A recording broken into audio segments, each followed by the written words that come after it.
warahmatullahi wabarakatuh.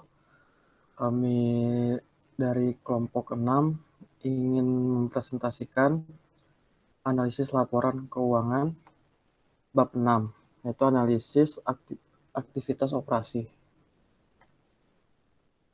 Jadi pada topik bab 6 ini ada 6 topik. Yang pertama pengukuran laba, yang kedua pos yang tidak berulang, yang ketiga pengakuan pendapatan, yang keempat beban yang ditangguhkan, yang kelima kompensasi tambahan untuk karyawan, dan yang keenam bunga dan pajak. Pengukuran laba. Konsep laba, pengulangan. Laba ekonomi mengukur perubahan bersih kekayaan pemegang saham selama satu periode, dan pada umumnya sama dengan arus kas bersih satu periode ditambah perubahan nilai sekarang arus kas yang diharapkan terjadi di masa datang. Laba tetap merupakan suatu estimasi dari rata-rata laba stabil yang diharapkan akan diperoleh suatu usaha sepanjang usianya dengan mempertimbangkan kondisi usahanya saat ini. Laba ekonomi mengukur perubahan nilai pemegang saham. Laba tetap merupakan proporsi langsung dari nilai perusahaan. Laba akuntansi tidak untuk mengukur laba ekonomi dan laba tetap. Laba akuntansi terdiri dari 3 komponen, yaitu komponen yang tetap atau berulang, komponen sementara, dan komponen yang tidak relevan terhadap nilai. Tugas analisis adalah mengidentifikasi PS berulang dan tidak berulang untuk menentukan laba inti. Akuntansi mulai mengadopsi konsep penilaian wajar.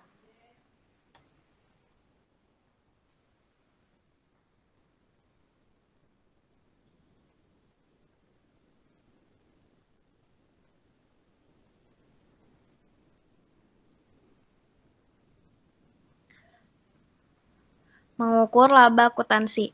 Komponen dari laba akuntansi adalah pendapatan atau keuntungan dan beban atau kerugian. Pendapatan merupakan arus kas yang diperoleh atau yang akan diperoleh yang berasal dari aktivitas usaha perusahaan yang masih berlangsung.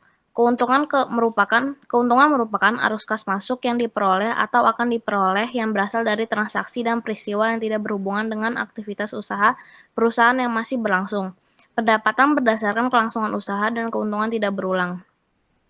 Beban merupakan arus kas keluar yang terjadi, arus kas yang akan terjadi, atau lokasi arus kas keluar masa lalu yang berasal dari aktivitas usaha perusahaan yang masih berlangsung. Kerugian merupakan penurunan aset bersih perusahaan yang berasal dari aktivitas sampingan atau indental suatu perusahaan. Alternatif klasifikasi dan pengukuran laba. Laba dapat diklasifikasikan berdasarkan 2 dimensi utama, operasi dan non-operasi, serta berulang dan tidak berulang. Laporan laba rugi biasanya menyajikan 3 pengukuran laba alternatif. Yang pertama, laba bersih, dianggap sebagai hasil akhir pengukuran laba, meskipun pada kenyataannya tidaklah demikian. Yang kedua, pendapatan komprehensif, mencerminkan hampir seluruh perubahan pada ekuitas yang tidak berasal dari aktivitas pemilik, mencerminkan keuntungan dan kerugian atas kepemilikan yang belum direalisasi, penyesuaian translasi valuta asing, dan tambahan penyesuaian kewajiban pensiun minimum. Yang terakhir, laba dari operasi yang masih berlangsung, merupakan suatu pengukuran yang mengeluarkan pos luar biasa, dampak kumulatif perubahan akuntansi, dan dampak penghentian operasi. Lalu ada laba. Laba diukur karena adanya tujuan yang spesifik. Laba memainkan 2 peran penting yang berbeda untuk mengukur perubahan bersih ekuitas dan memberikan estimasi atas kemampuan menghasilkan laba yang dapat dipertahankan. Pengukuran alternatif laba akuntansi menjadi titik awal dari analisis akuntansi yang terperinci dibutuhkan dalam memperkirakan laba yang dapat dipertahankan. Laba operasi merupakan suatu pengukuran laba perusahaan yang berasal dari aktivitas operasi yang masih berlangsung. 3 aspek penting dalam laba operasi. Yang pertama berkaitan dengan laba yang berasal dari aktivitas operasi.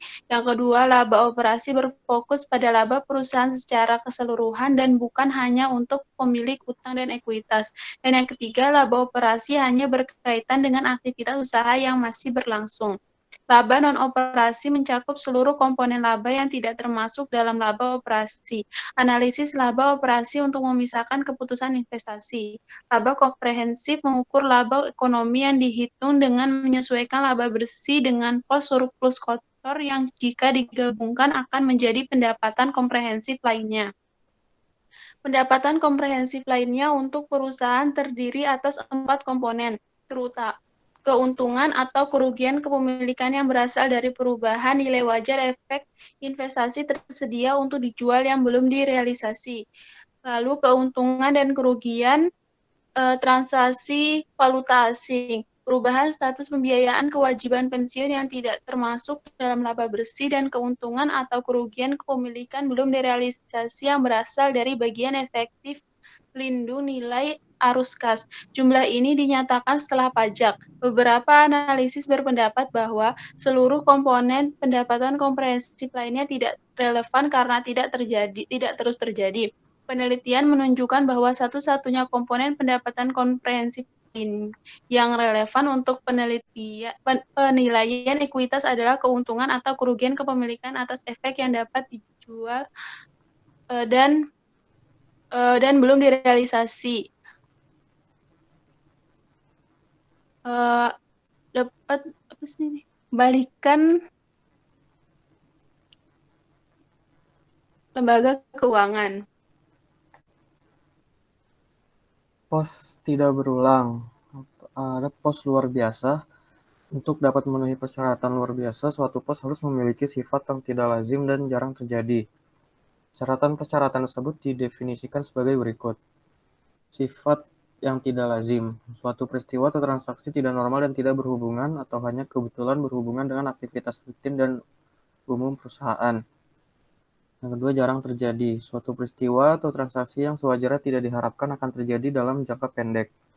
Pos luar biasa dilaporkan setelah pajak. Perusahaan juga diminta untuk tidak melaporkan keuntungan dan kerugian tertentu sebagai pos luar biasa karena pos tersebut memiliki sifat yang tidak biasa dan diharapkan akan terjadi lagi sebagai konsekuensi dari aktivitas usaha umum dan masih berlangsung.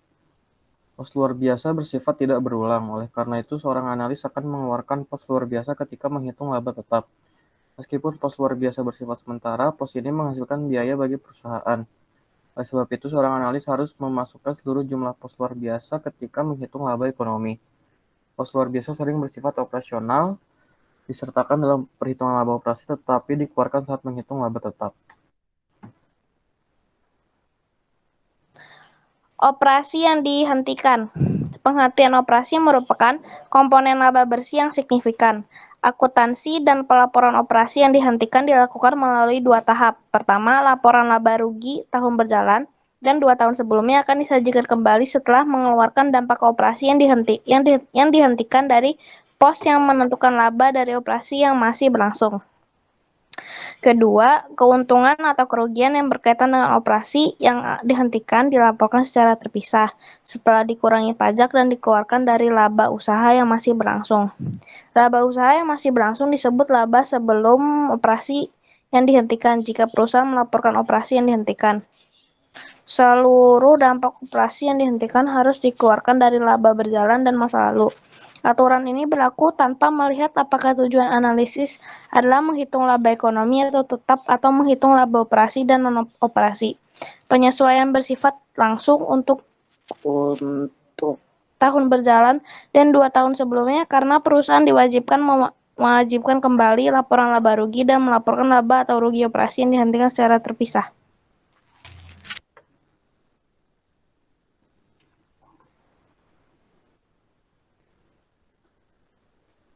Perubahan akuntansi. Standar akuntansi membedakan 4 jenis perubahan akuntansi. Perubahan prinsip akuntansi, perubahan estimasi akuntansi, perubahan entitas pelapor, dan koreksi kesalahan. Perubahan prinsip akuntansi. Istilah prinsip akuntansi mengacu pada standar dan praktik akuntansi yang digunakan serta metode penerapannya. Menurut standar akuntansi yang berlaku, ketika terjadi perubahan, laba periode berjalan dihitung dengan menggunakan prinsip yang baru. Selanjutnya, dihitung dampak kumulatif perubahan prinsip ini setelah pajak terhadap laba ditahan pada awal periode ketika perubahan dilakukan. Dampak kumulatif ini disajikan dalam laporan laba rugi setelah pos luar biasa. Tapi sebelum laba bersih, perhitungan ini merupakan penyesuaian berjalan karena laporan keuangan yang diterbitkan sebelumnya tidak direvisi. Penerapan retrospektif merupakan laporan yang mewajibkan dilakukannya kembali laporan periode sebelumnya setelah prinsip akuntansi yang baru diterapkan.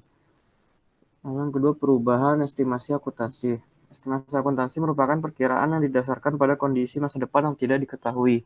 Karena itu, estimasi akuntansi dapat berubah. Berikut beberapa persyaratan akuntansi jika terjadi perubahan estimasi akuntansi. Yang pertama, penerapan prospektif. Perubahan diterapkan pada periode di mana perubahan terjadi dan bila mana memungkinkan periode masa depan pada dan ketika suatu dampak terjadi. Yang kedua, pengungkapan pada catatan.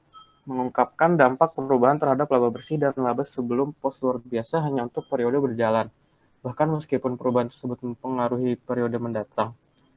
Beberapa hal yang perlu dipertimbangkan seorang analis dalam menganalisis perubahan akuntansi. Perubahan akuntansi bersifat kosmetik dan tidak memiliki konsekuensi arus kas. Pun bersifat kosmetik, perubahan akuntansi terkadang dapat mencerminkan realitas ekonomi secara lebih baik. Seorang analis harus waspada terhadap manajemen laba. Seorang analis harus menilai dampak perubahan akuntansi terhadap perbandingan lintas waktu. Terakhir adalah seorang analis mungkin ingin mengevaluasi dampak perubahan akuntansi terhadap laba ekonomi dan laba tetap. Untuk mengestimasi laba tetap mengabaikan dampak kumulatif, sedangkan untuk mengestimasi laba ekonomi, dampak kumulatif ikut diperhitungkan. Pos khusus mengacu pada transaksi dan peristiwa yang tidak lazim atau jarang terjadi, tetapi bukan kedua-duanya. Pos ini biasanya dilaporkan sebagai baris terpisah dari laporan laba rugi sebelum laba usaha yang masih berlangsung. Seringkali pos khusus merupakan pos tidak rutin yang memenuhi persyaratan untuk diklasifikasikan sebagai pos luar biasa. Pos khusus biasanya merupakan pos yang bersifat paling sementara dari laba operasi yang masih berlangsung. Dua kategori utama pos khusus adalah beban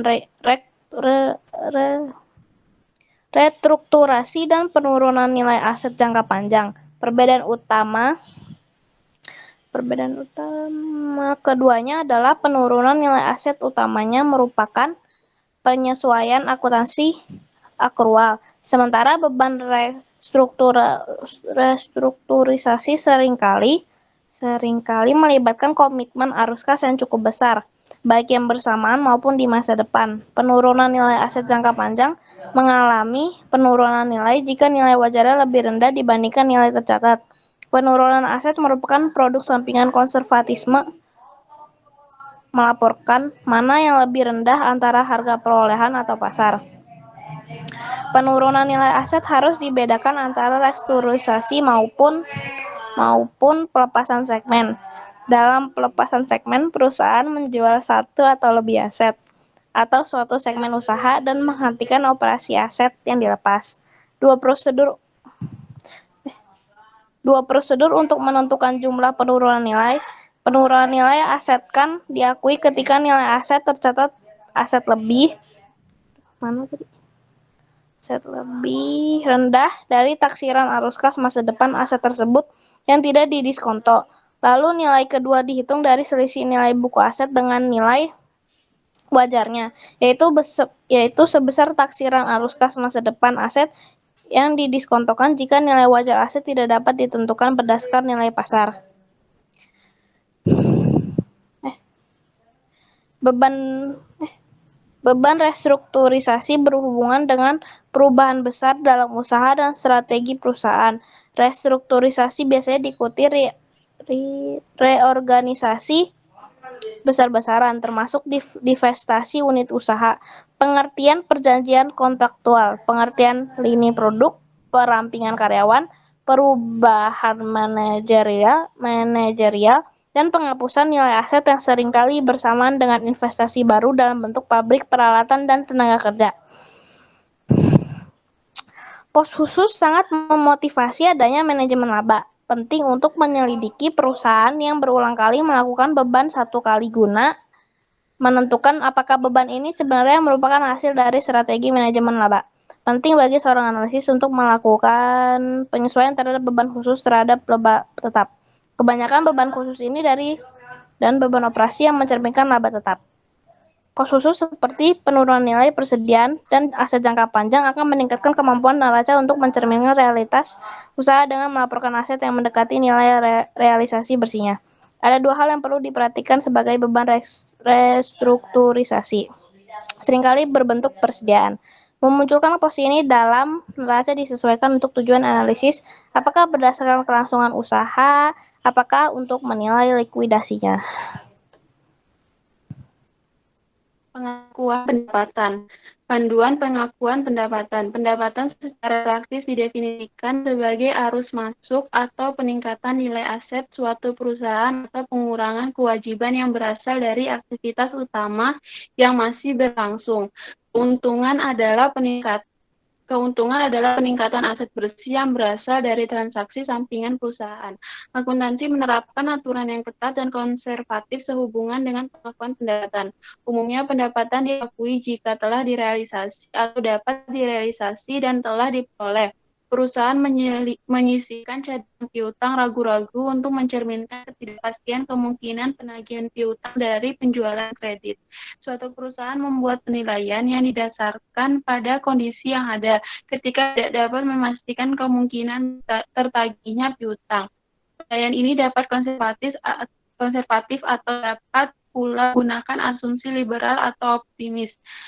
Jika pembeli berhak mengembalikan pendapatan diakui pada saat penjualan hanya jika persyaratan berikut ini terpenuhi. Yang pertama, harga secara substansial telah ditetapkan atau ditentukan pada tanggal penjualan. Yang kedua, pembeli membayar penjual atau berkewajiban untuk membayar penjual. Yang ketiga, kewajiban pembeli terhadap penjual tidak berubah meskipun terjadi pencurian atau kerusakan produk. Yang keempat, pembeli memiliki substansial ekonomi yang berbeda dari penjual.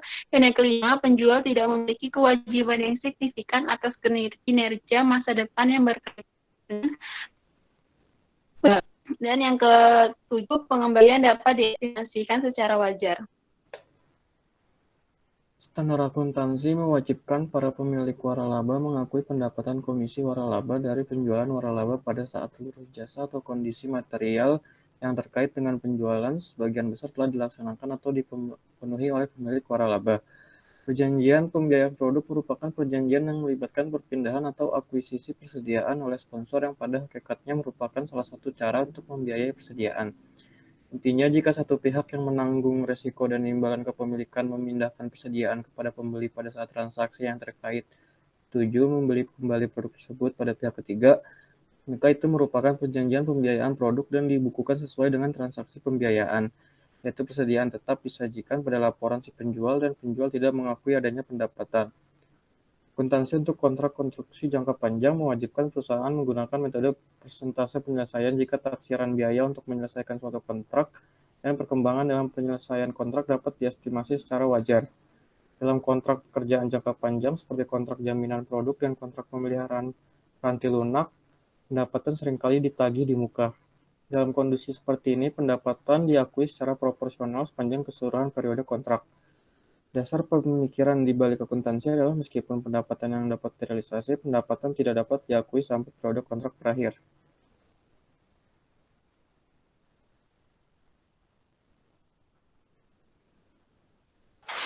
Analisis dampak pengakuan. Pencatatan pendapatan merupakan peristiwa yang sangat penting dalam penentuan laba. Analisis kita harus melihat metode akuntansi untuk memastikan apakah mereka telah secara tepat mencerminkan realitas ekonomi. Kecenderungan dan insentif manajer untuk mengukur pendapatan menciptakan berbagai ketentuan tentang subjek pengakuan pendapatan oleh Badan Pengaturan Akuntansi.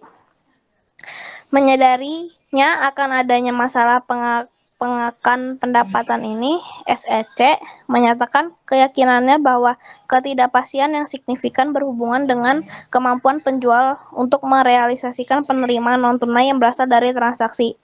Sering terjadi ketika pembeli memiliki sedikit modal, banyak kewajiban, atau jika aset pembeli sebagian besar berasal dari penjual. Pendapatan belum boleh diakui sampai arus kas aktivitas operasi cukup untuk mendanai layanan hutang dan persyaratan dividen atau investasi perusahaan pada entitas pembeli dapat dengan mudah diubah dengan kas dan perusahaan tidak memiliki kewajiban lagi menurut perjanjian utang ataupun perjanjian lainnya yang mengharuskan melakukan tambahan investasi pada entitas pembeli.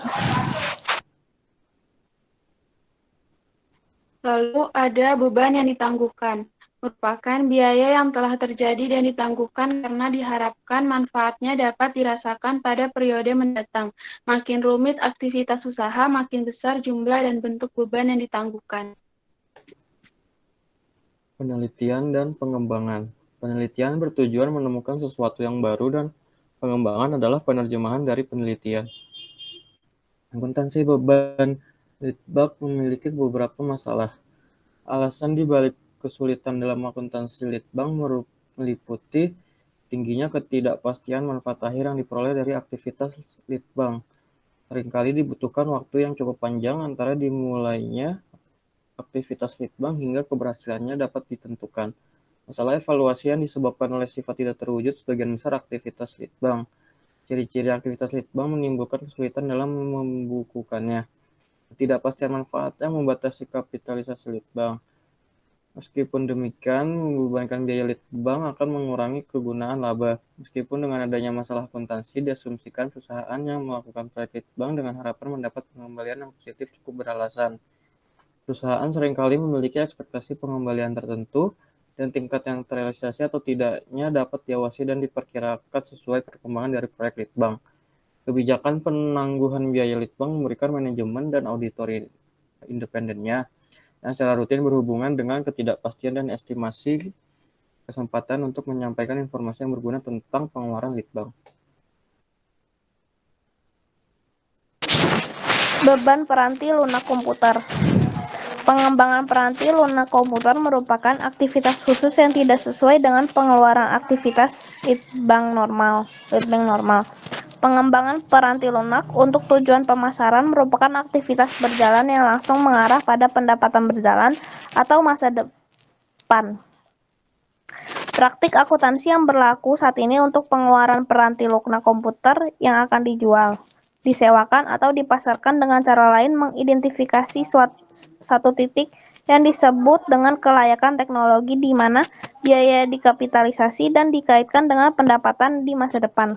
Pengeluaran yang terjadi setelah kelayakan teknologi hingga produk tersebut siap dipasarkan kepada pelanggan, dikapitalisasi sebagai aset tidak berwujud. Biaya tambahan untuk menggandakan peranti lunak dari master dan mengemasnya untuk didistribusi merupakan persediaan dan dibebankan terhadap pendapatan sebagai harga pokok penjualan. Biaya eksplorasi dan pengembangan pada industri pertambangan pencairan cadangan sumber daya alam baru merupakan hal yang penting bagi perusahaan pada bidang industri pertambangan.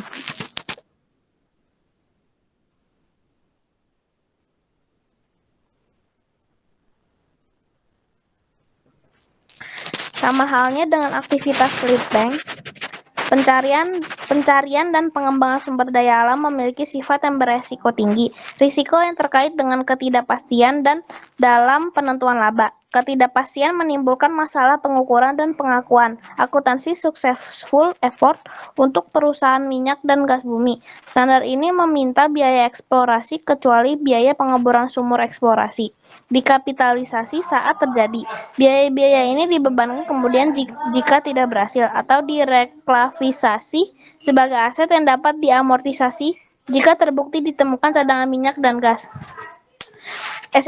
SEC tidak menyetujui pendekatan ini dan diganti dengan pendekatan akuntansi pengakuan cadangan atau metode nilai sekarang. Beragamnya metode perlakuan biaya eksplorisasi dan pengembangan yang berlaku untuk industri pertambangan menghalangi kita untuk membandingkan hasil antar perusahaan.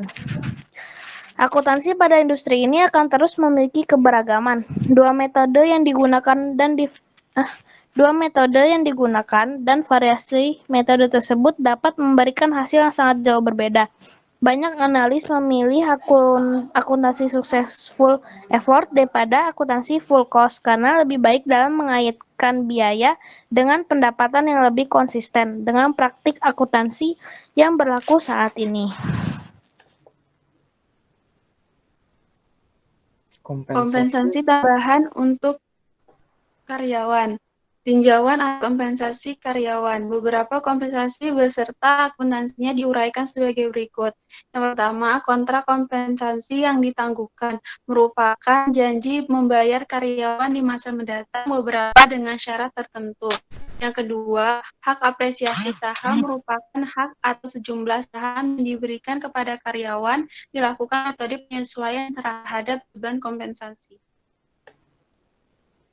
Opsi saham karyawan merupakan bentuk kompensasi insentif yang paling populer. Alasannya adalah akan meningkatkan kinerja dengan memberikan karyawan kepemilikan pada perusahaan sehingga menyatukan insentif karyawan dan perusahaan.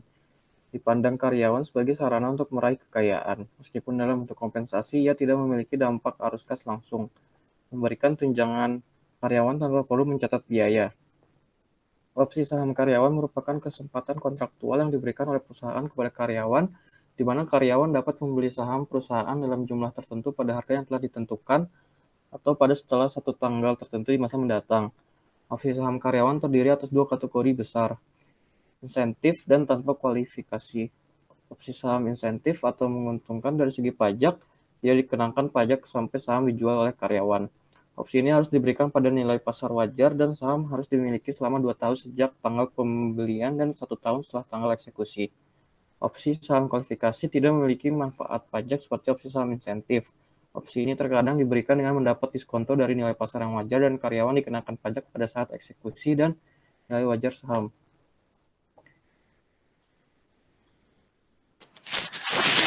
Dalam hal ini, perusahaan mendapat manfaat dari pengurangan pajak yang nilainya sebesar jumlah penghasilan yang diakui oleh karyawan.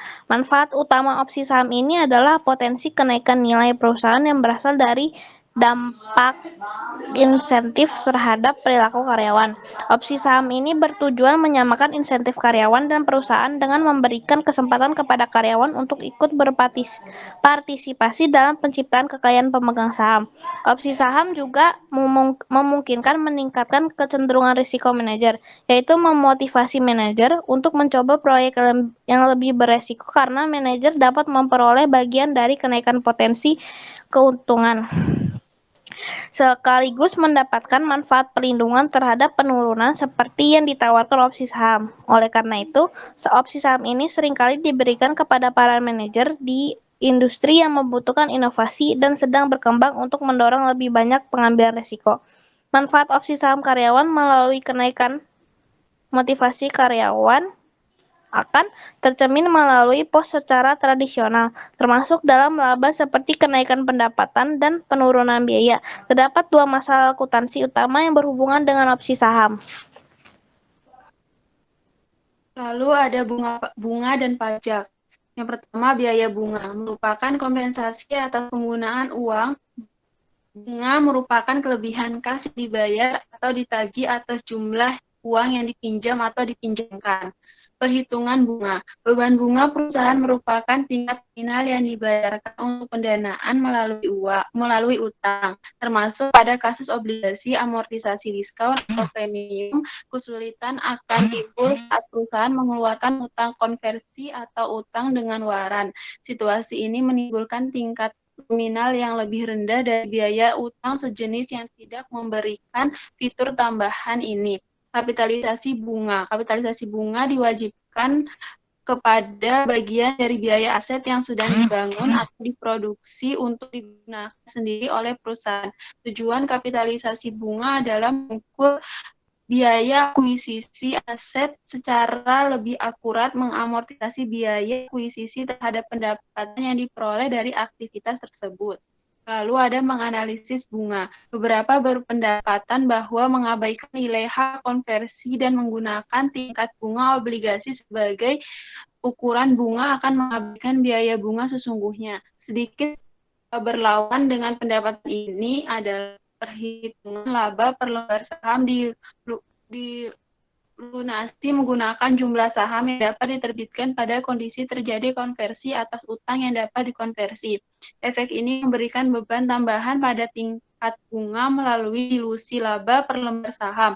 Untuk menilai dampak kapitalisasi bunga terhadap laba bersih, analisis kita harus mengetahui jumlah kapitalisasi bunga saat ini yang dibebankan pada laba melalui penyusutan atau amortisasi. Kita juga memerlukan jumlah ini untuk menghitung fixed charge coverage rasio secara lebih akurat.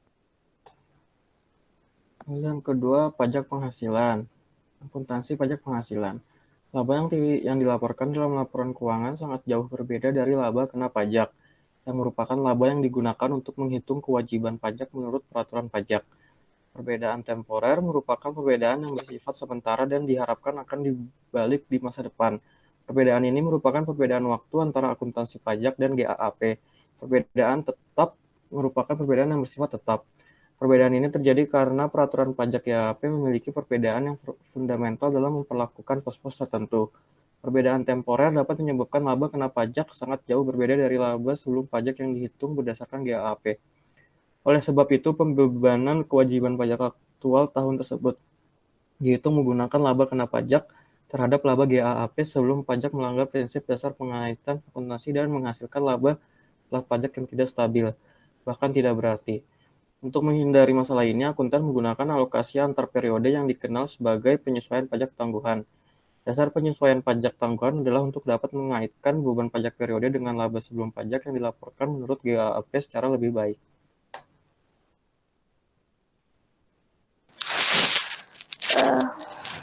Dalam prosesnya, akuntansi pajak tangguhan menciptakan pos neraca yang penting yang disebut aset pajak tangguhan atau kewajiban pajak tangguhan.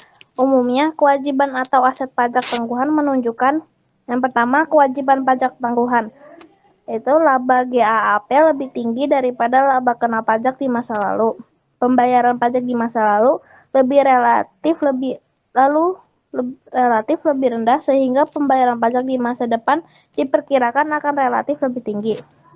Yang kedua, aset pajak tangguhan, yaitu laba GAAP lebih rendah daripada laba kena pajak di masa lalu. Pembayaran pajak di masa lalu relatif lebih tinggi sehingga pembayaran pajak di masa depan diperkirakan akan relatif lebih rendah. Yang ketiga, kewajiban atau aset pajak tangguhan memang memberikan informasi tentang arus kas masa depan. Akan tetapi, kemampuan kewajiban atau aset untuk meramal arus kas masa depan ini sangat bergantung pada perbedaan temporer yang dibalik di masa mendatang. Yang keempat, akuntansi pajak tangguhan diatur oleh SFAS 109.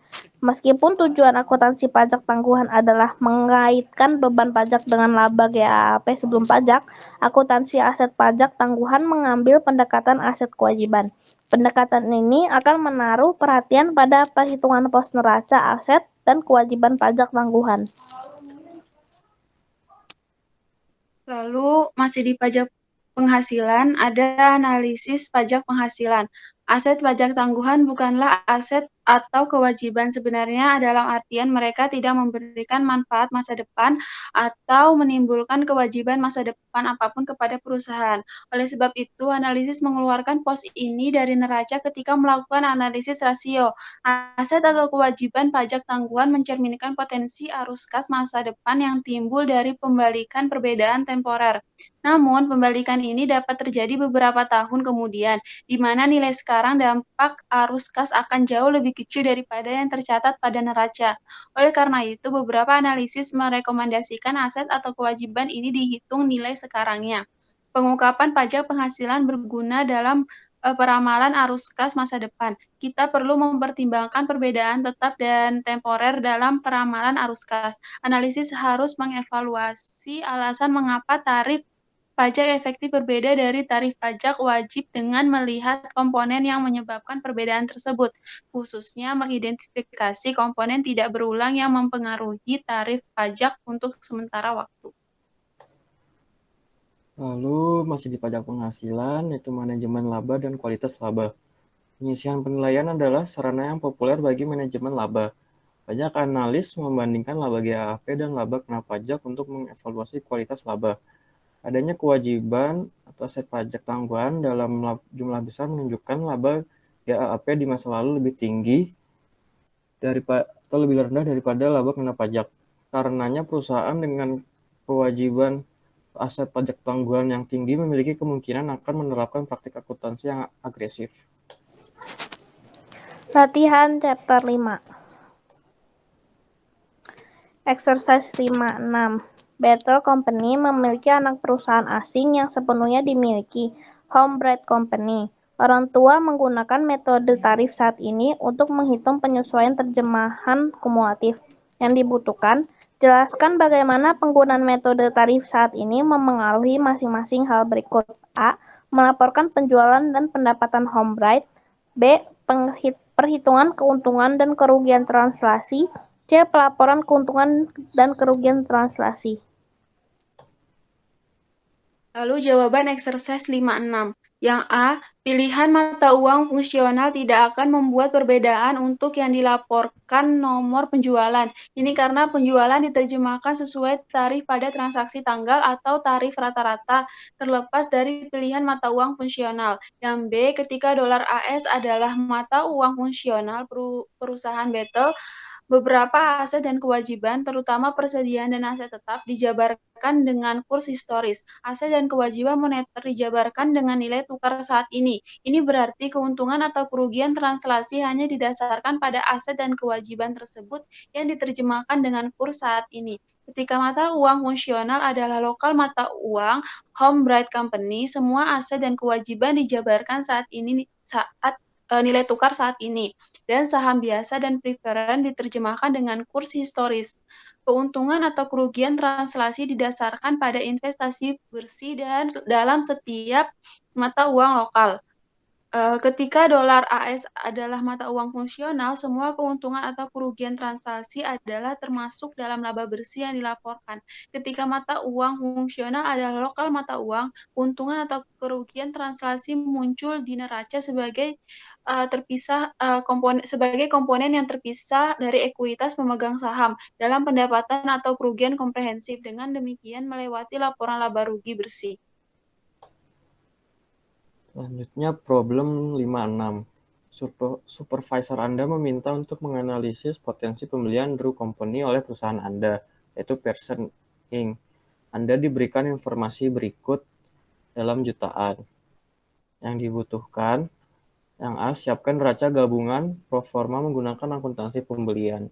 Perhatikan bahwa Pearson membayar 180 juta dolar dalam bentuk tunai untuk Drew, di mana kas tersebut diperoleh dengan menerbitkan hutang jangka panjang. Yang B, diskusikan bagaimana perbedaan antara penyatuan dan akuntansi pembelian untuk akuisisi mempengaruhi masa depan dilaporkan pendapatan dari kombinasi bisnis Pearson dan Drew. Jawaban P56. A. Pearson Inc. Pro forma combined balance sheet. Ini akunnya. Pokoknya total asetnya $500, terus total liabilities and equity-nya $500 juga. Yang B, perbedaan mendasar antara penyatuan dan akuntansi pembelian untuk bisnis kombinasinya adalah bahwa kasus penggabungan ada kemungkinan besar untuk tidak merekam semua aset yang diperoleh dan dibayar oleh perusahaan yang mengakuisisi. Ini menghasilkan file meremehkan aset dan akibatnya melebih-lebihkan saat ini dan laba bersih masa depan.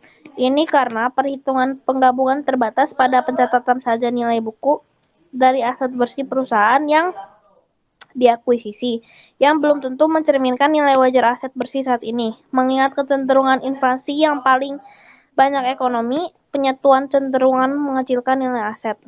Pernyataan tentang aset dalam penyatuan mengarah pada pengurangan biaya atau karena kurangnya biaya alokasi dan terlalu melebih-lebihkan keuntungan yang direalisasikan pada disposisi ini aktiva. Sekian presentasi dari kami. Kurang lebihnya mohon maaf. Wassalamualaikum warahmatullahi wabarakatuh.